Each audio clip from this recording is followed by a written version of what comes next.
할렐루야. 따라합시다. 하나님의 은혜를 회복하라.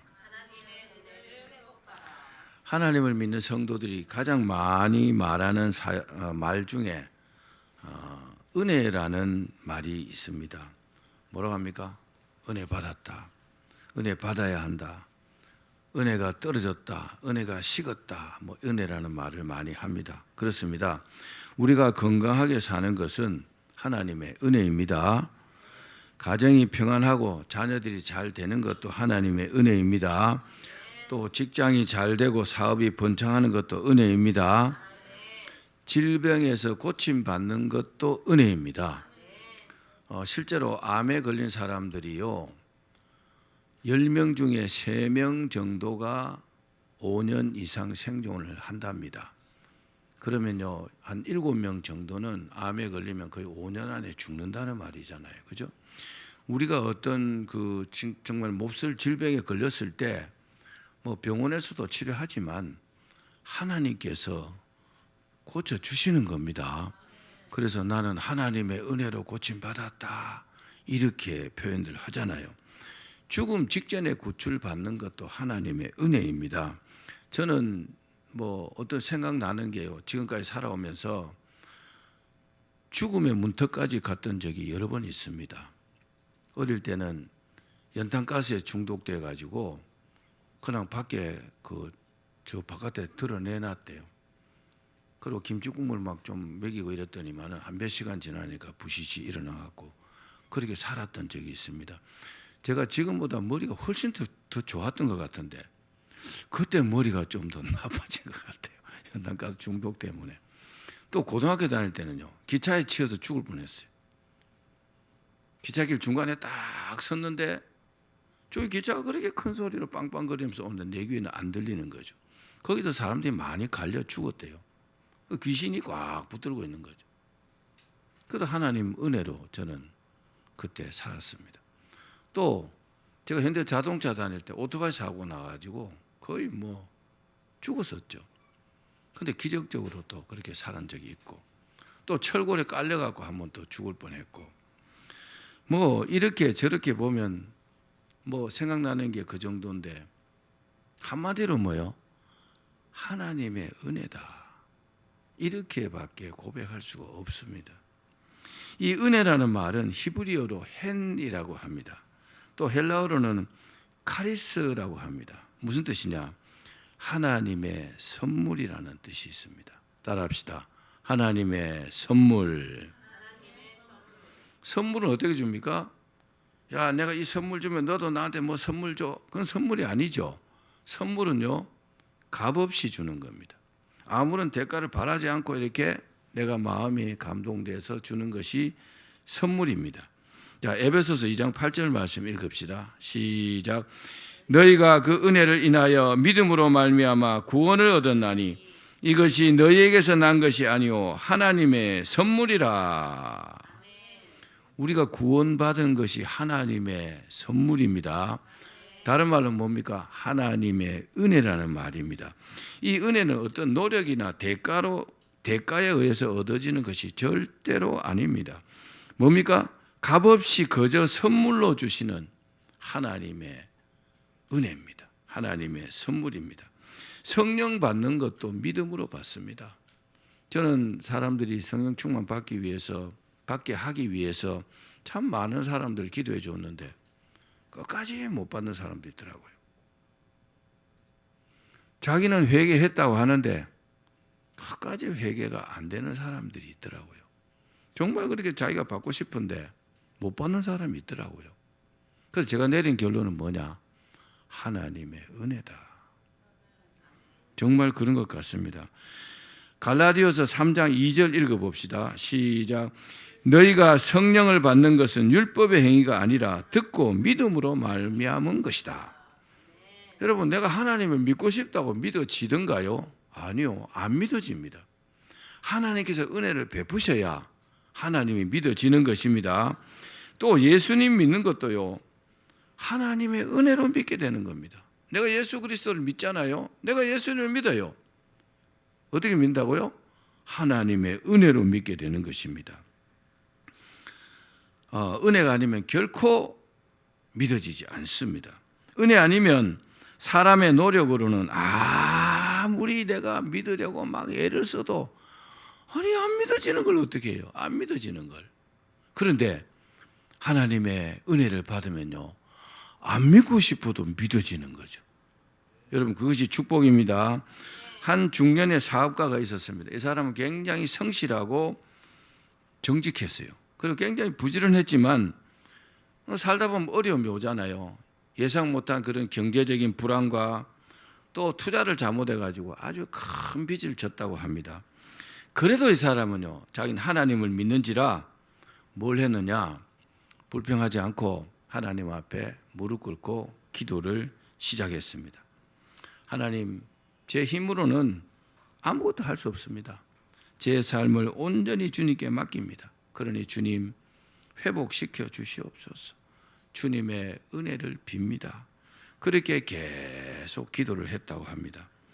그런데 어려움 당하기 전과 이 사람이 싹 달라진 게 있어요. 그게 뭐냐 하면은 어떤 일을 할 때 작은 일도 자기가 일방적으로 생각한 대로 이렇게 하지 않고 하기 전에 반드시 하나님께 기도하고 하나님의 인도하심을 구했다고 합니다. 하나님, 은혜를 베풀어 주시옵소서. 그리고 항상 정직하게 일하고 또 수익의 일부를 어려운 이웃과 교회를 위해서 사용했습니다. 그런데 그 이후로 놀랍게도 그의 사업에 하나님의 축복이 임하기 시작했다고 합니다. 여러분, 대부분은 다 정직하시죠? 막 거짓말하고 그러면 안 됩니다. 사람 앞에, 하나님 앞에 정직하게 사셔야 합니다. 그래야 이 사람이요, 회복될 수 있는 기회가 있다는 것을 여러분 명심하십시오. 고객들이요, 점점 늘어났어요. 하나님의 축복이죠. 그리고요, 예상치 못한 기회가 계속 그에게 찾아왔다고 합니다. 몇 년이 지나니까 이 사람은요, 하나님의 은혜로 모든 빚을 다 청산하고 그리고 풍성한 물질의 축복을 받았다고 합니다. 그러나 그 축복을 이 사람은 절대로 자기의 노력으로 생각지 않았다고 합니다.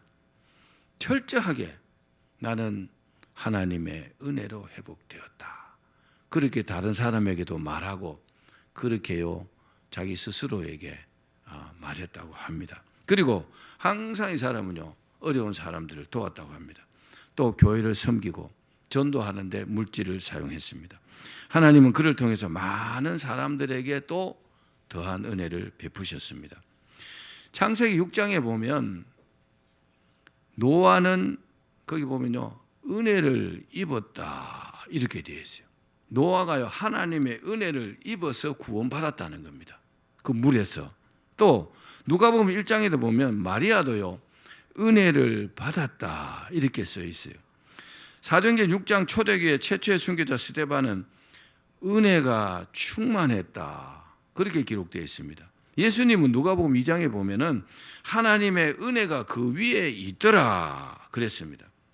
바울은요, 나의 나 된 것은 하나님의 은혜로라. 그렇습니다. 우리는 무엇보다도 하나님의 은혜를 받아야 합니다. 주후 2세기경에 기독교 박해가 아주 크게 달았던 시기입니다. 이 로마의 기독교 박해가요, 400년 정도 지속됐어요. 황제들이 그 한 10명 정도 되는 내로부터 시작해갖고 그 황제들이 정말 수많은 기독교인들을 죽였어요. 그때는 대체로 화형시켰습니다. 하나님, 예수님 믿는다는 이유만으로. 이 요한 그리스토톰이 황제 앞에 붙잡혀서 한 가지 요구를 받았어요. 내 신앙을 버려라. 그럼 내가 너를 살려주겠다. 이 요한 그리스토톰은 황후의 부정을 지적했어요. 황후가 저렇게 살면 안 된다. 그리고 올바르게 살아야 된다고 바른 말을 했어요. 그래서 황제의 미움을 샀습니다. 그런데 여러분 살아보면요, 나한테 올바른 이야기 해주는 사람이 진정한 친구입니다. 막 아부하고 이러는 사람들은요, 옳은 사람이 아니에요. 나에게 도움되는 사람이 아닙니다. 바른 말 해주고 옳게 지적하는 사람이 옳은 사람입니다. 황제가 그랬어요. 네가 만일 네가 믿는 그 신앙을 버리지 않으면 내가 너를 추방시킬 것이다 그랬어요. 그러니까 크리소스톰이 미소를 띄우면서 폐하, 저의 나라는 여기가 아니고 하늘나라입니다. 폐하께서는 결단코 나를 그리스도에게서 떼어놓을 수 없을 것입니다. 그렇게 당당하게 말했습니다. 그러니까 황제가 아주 크게 노하여서 호통을 쳤습니다. 좋다. 그러면 내가 너의 모든 재산을 내가 몰수하겠다 그랬습니다. 그러니까 그가 뭐라고 했느냐 하면, 폐하, 그것도 쉽지 않을 것입니다. 나의 보화는 이미 저 하늘나라에 쌓아두었기 때문에 폐하가 그 재산에 보화에 손을 댈 수 없습니다 그랬어요. 그러니까 막 이 황제가 막 화가 머리 끝까지 났어요. 내가 내 놈을 당장 내가 죽여버리겠다 그랬어요. 뭐 할 수 있는 게 죽이는 것밖에 없잖아요. 그러니까 더욱 태연한 자세로 뭐라고 했느냐면은, 황제, 폐하는 나를 죽일 수 없습니다. 나의 생명은 벌써 하나님의 영원한 팔에 안겨 있기 때문에 육신적으로 나를 죽인다 할지라도 내 생명은 저 영원한 천국에서 영원히 살 것입니다 그랬어요.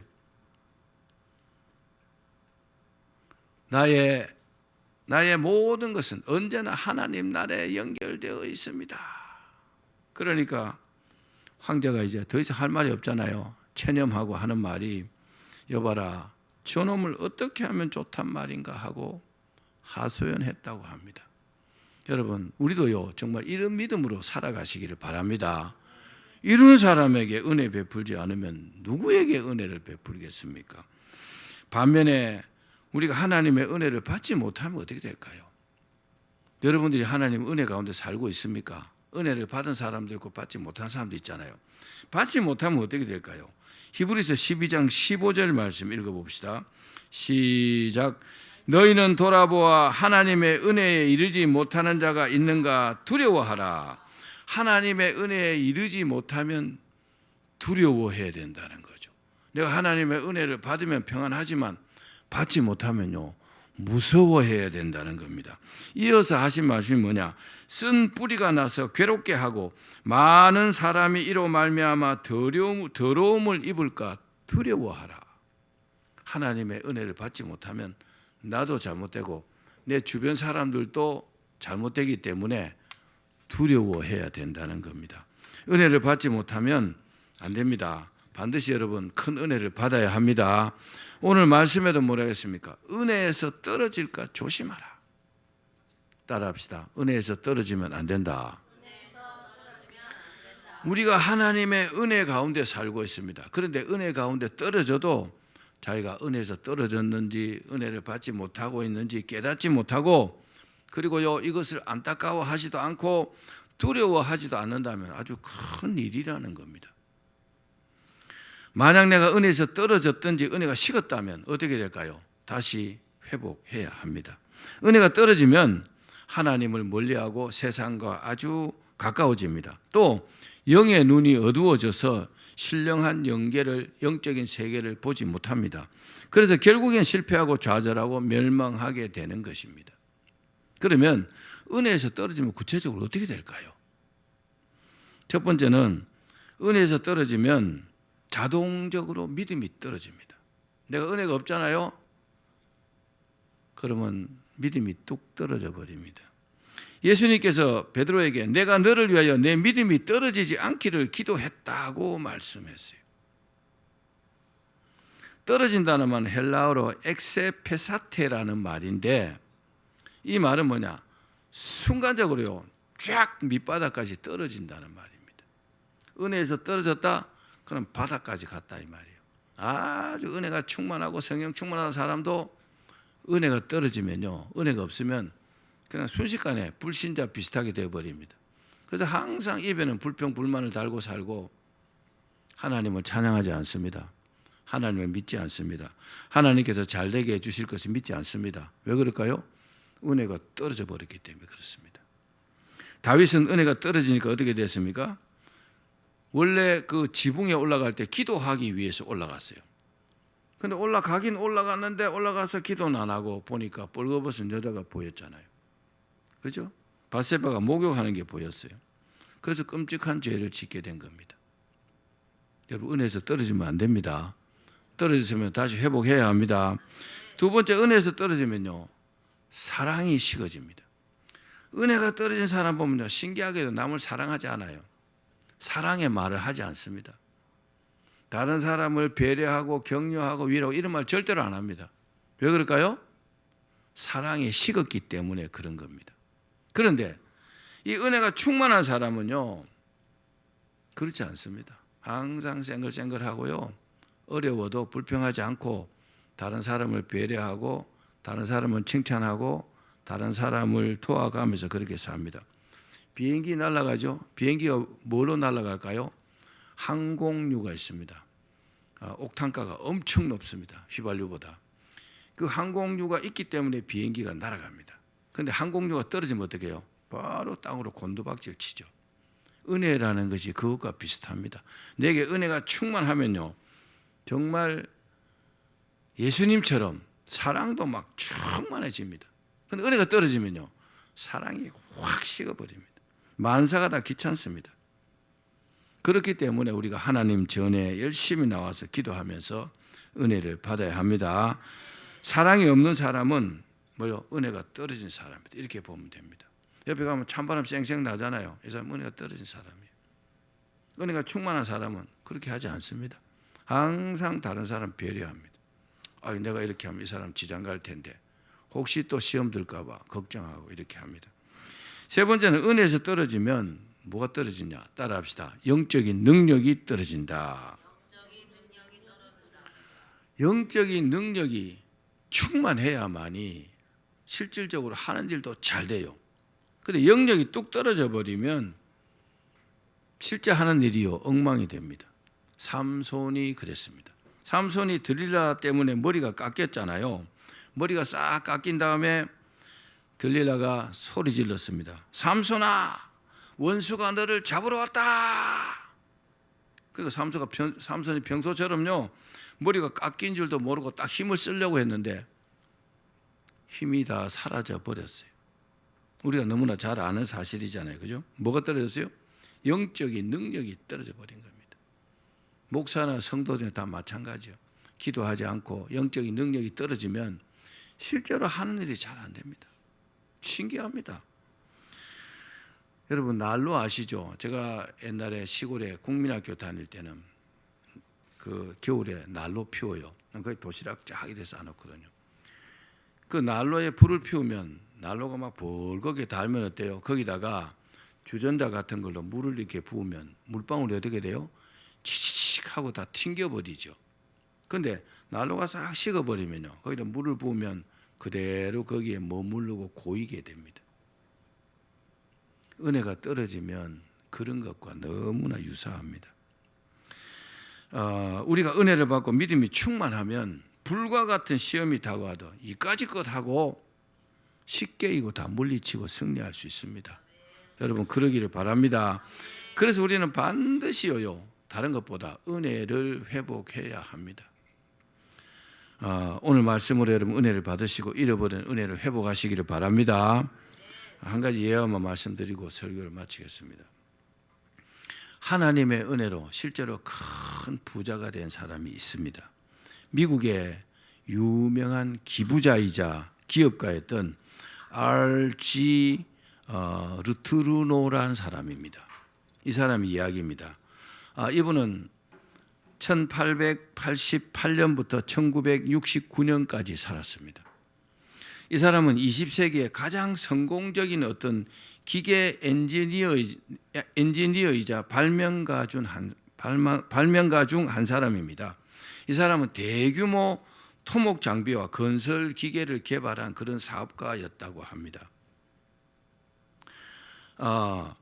그러나 그의 성공 뒤에는 하나님의 은혜와 믿음에 대한 깊은 헌신이 있었기 때문에 그렇다고 합니다.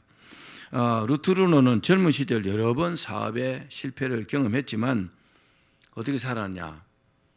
항상 신앙 중심으로 살았다고 합니다. 난 하나님을 믿고 산다.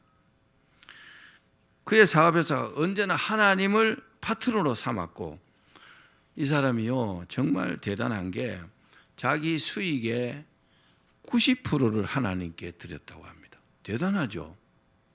그리고 10%만 자기가 썼다고 합니다. 보통 10분의 1을 하나님께 드리잖아요. 그죠? 저는 지금까지 살아오면서 뭐 11조 하는 사람들이야 보편적이지만은 30%를 그렇게 드리는 사람 봤어요. 10분의 1은 하나님께 11조를 드립니다.